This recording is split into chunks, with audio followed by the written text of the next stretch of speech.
Hey there, welcome back to Reddit Dating, the best channel for Reddit cheating stories. Be sure to like, subscribe, and hit the bell notification for more stories like these. Now, let's get into the video. Revenge is a dish best served soiled.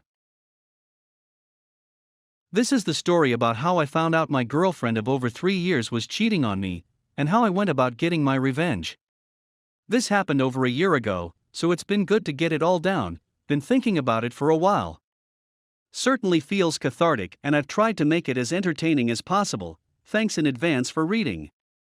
I suppose firstly I should start by telling you how I met my girlfriend and what she came to mean to me.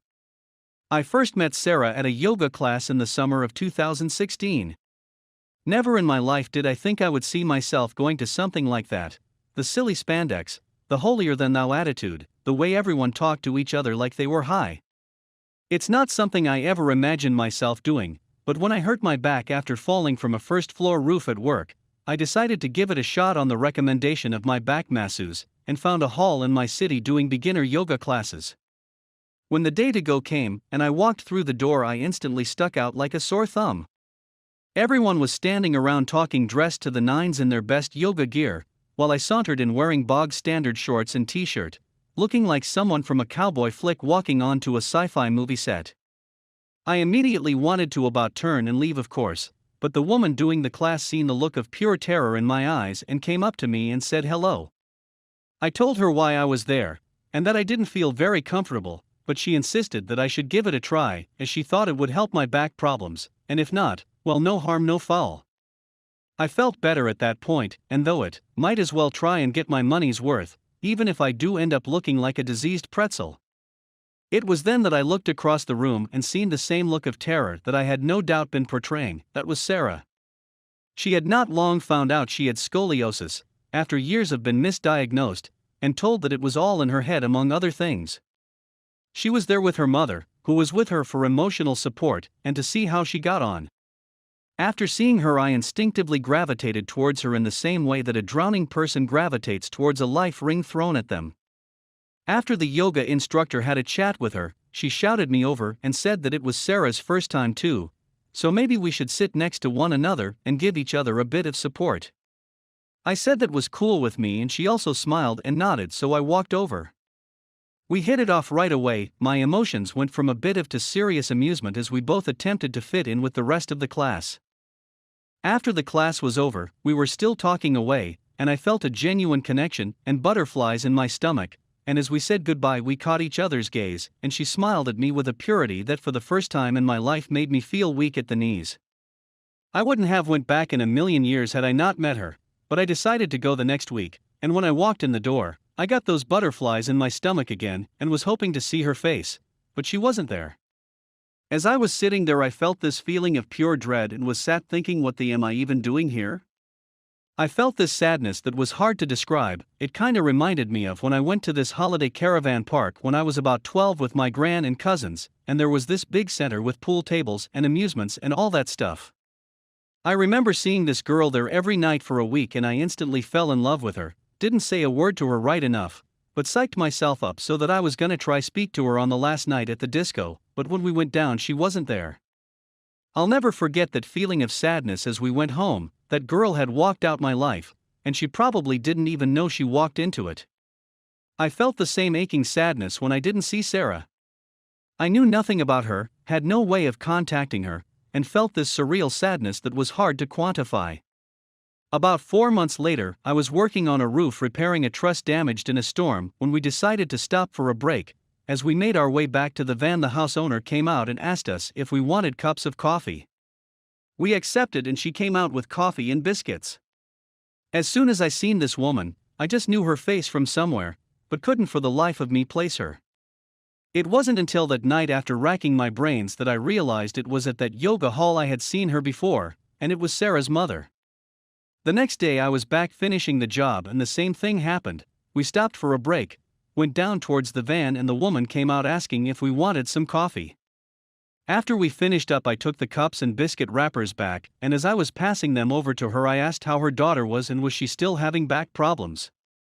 She looked surprised but smiled at me and said yes, then asked how I knew her. I replied that I'd spoke to her at a yoga class months back, she laughed and said she remembered me now. I then gave her a card with my number written on it and asked if she could maybe get her daughter to text me as I wanted to get back in touch with her. Shoot my shot, I thought, wish I hadn't now. I got a text message that night from Sarah asking how I was and that she had looked for me again at the yoga hall but I wasn't there. Turned out she had went back the week after me as she thought it was bi-weekly. We met up soon after, really hit it off again, and after 8 months she moved in with me. She was funny, smart and sweet as well as being the most uniquely beautiful person I'd ever met. She had a whimsical beauty to her, pointed ears and defined features. She reminded me of a she-elf or something. I truly thought I'd found my soulmate. She had moved into my home and everything was going great guns. She was on disability and got personal independence payments, and was getting steroid injections for her scoliosis, which along with painkillers and exercises were keeping her pain at bay. We would alternate while she done the cleaning and took care of our cat Mitzi. I was also making good money, so we were in a comfortable position financially. When I got back from work, we'd always be doing things like going out walks or the like, just always in each other's company. It was at this point I was seriously contemplating proposing to her. Things changed around Halloween 2019. Our life was always very active, but there were times when she occasionally wasn't up to it, and I was fine with that. We'd work around positions that were comfortable for her due to her back problems, but I'd say in general, she had a high drive. Well, around October she started complaining a lot about her back hurting more, especially just before the times we'd usually go to bed together. Anytime we did have after that, it wasn't passionate or intense, it felt like we were going through the motions. She started complaining while we were in the middle of it, so at that point I'd stop, of course. I started feeling really frustrated, but I was positive that it was just a blip, and that we'd get through it together. Thing is, she seemed fine in other aspects of her life, she seemed happy. The first real red flag for me came in December when she completely stopped showing me affection. She just became cold towards me. She seemed repulsed when I put my arms round her or tried to take her hand. She was the one who was so touchy-feely, hands in hair, constant reaffirming touches, kisses and cuddles. When we'd sit on the couch, she'd basically be on top of me. That all completely stopped. Didn't for Mitzi though. Yes, that's right, I ended up jealous of our cat. At this point we were in the new year, and I suspected her of cheating. She had become downright hostile towards me. I started trying to up my workload around the house, but nothing was good enough. I ended up constantly being belittled and walking on eggshells, couldn't do right for wrong, and was starting to become a humorless shell of my witty former self. One night I got a hold of her phone and looked through it. Nothing, was clean as a whistle. Wasn't even any messages from her friends or her mother, which I found weird. Was then that my friend told me that if we were on the same plan then I could check on the carrier's website and see all the activity from her phone. We were on the same plan, and I paid for her phone. That night I logged into my BT account, navigated to mobile, then her number, started to sift through, and there it was, thousands of texts and calls to this one specific number. It had started 6 months previous, and it had dates, times, and how long the calls were. She'd be speaking to and texting this person for hours and hours, while I was at work, deleting everything before I got home, then going cold turkey when I got back. I googled the number and up came a local garage, one where she had got her car fixed previously. I remembered it taking a while for it to get fixed and her complaining about it a lot. The whole thing was a long drawn-out affair, in more ways than one apparently. At this point I was ice cold. I already had got it into my head she was having an affair, so getting it confirmed was more of a relief than anything else. I wanted to catch her in the act, rather than have her attempt to gaslight me and squirm out of the circumstantial, so I found out everything I could about this guy. I found out where he lived, that he had a young wife and child, found out what car he drove, even walked in asking about prices, so I could look this guy in the eye and get a measure of him. His name was Carl with a K. I knew the affair was physical for lots of reasons, but the fact that their phone calls and texts stopped dead from 1 to 2 each day said to me that was the time they were meeting up. I came up with all sorts of silly plans, to loan my friend's car and sit at the end of the street, then wait till she drove out, then follow her to the place she was meeting this guy and jump out the car while they were in the act. Like surprised there were too many variables in that though, and I'm no private detective. One day I decided to drive by his garage about 1:30 and her car was just sitting there, and the place was locked up, so mystery solved.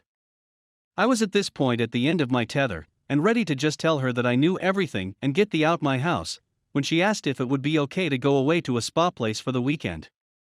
Alone. She said she was depressed with everything, with her back being so much worse, that this place would be great to help with that, with all the things she could do. That she could come back refreshed and like a new person. She was right about that, 'cause I didn't know who this was standing in front of me anymore. Obviously she wasn't going there alone, if she was even going there at all. This would be a dirty weekend away with this guy. I said fine, now I had a new plan, and this would be the last thing I'd do for her. If you're thinking this is all too much of a kerfuffle, then you're right obviously, but my position is I wanted revenge, and I wanted to get her back with some style. I didn't just want to have her cry it and gaslight me for days, then leave on her terms, with me the bad guy. I would be the bad guy, but it would be my terms she'd be leaving on alright. The Friday came and the spa was 100 or so miles down the road, so she decided to get a train.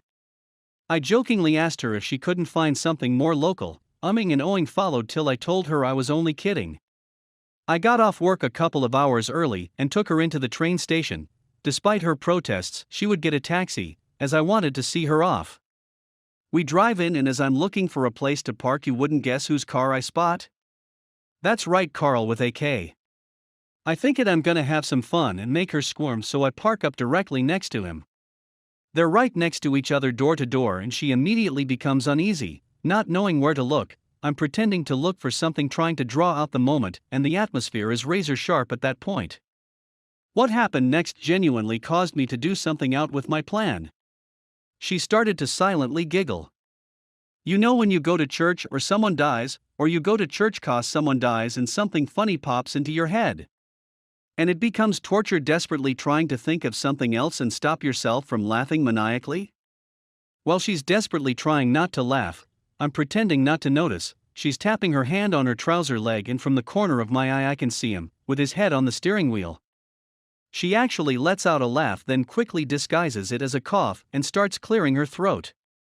I start doing the whole tapping of back thing, and I'm just thinking to myself, I can't wait to get you back. See, we all go through life being the butt of the joke at least once, whether it be passive-aggressive work colleagues, or when you get up and try and do a talk at school with a face redder than the devil himself. But you never expect that from people who are supposed to have your back, even if you are conspiring against them at that point. I helped her into the train station with her things, made sure she had her bearings, said goodbye and walked away. By the time I got out, Carl with a K's car was nowhere to be seen, so I went back home, composed myself and carried out my plan. My plan was simple but effective. I started by having a locksmith come out to change the locks. I then proceeded to pack all of her clothes and belongings into bin bags, and put it round the side of the house. On Friday night, with the noise of her laughing at me ringing in my ears, I'd done something I never imagined I could do.